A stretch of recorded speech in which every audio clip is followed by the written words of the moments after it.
Hey guys and gals, it's Sweet Project Cars, a cool trick and affordable ways for the do-it-yourselfer and simple ways. Julio, tell everybody where all the tools are located. Buscar en el show más de la descripción del video para todas las herramientas. Thank you, Bill, or Julio Cesar Chavez Rodriguez. All right, the first thing we're going to do here is get the speedometer so it's working again. We're going to recalibrate this 2002 Town & Country. It's just one of many things we're going to be doing here. So, and how you recalibrate it is, you got to get the keys first.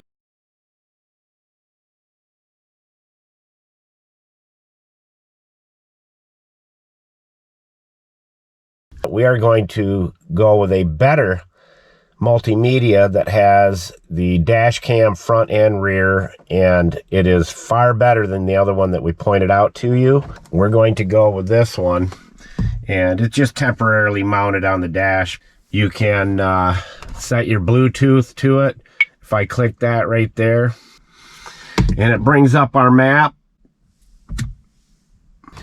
and we can plug it right into our cigarette lighter, or you can hardwire it in if you want.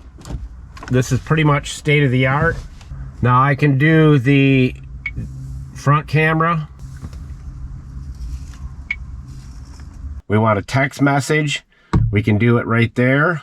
If we want to pick our music, we can do it right there. We can live stream music, news, car, phone, Amazon Music right here. This is the one to use right here. This is the best you can get. All right, now that we have the key, we're going to reset, calibrate everything up here in the dash.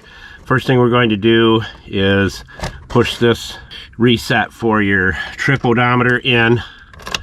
I'm going to turn the car on.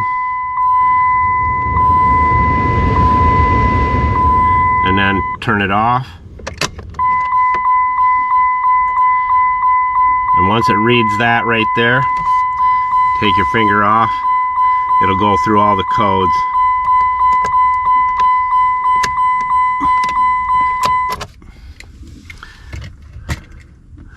It's recalibrating everything.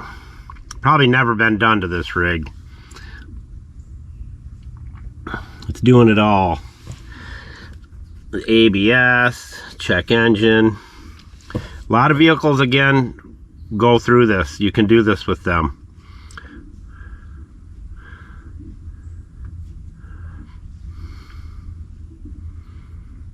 And this will make the speedometer work again. And it be done.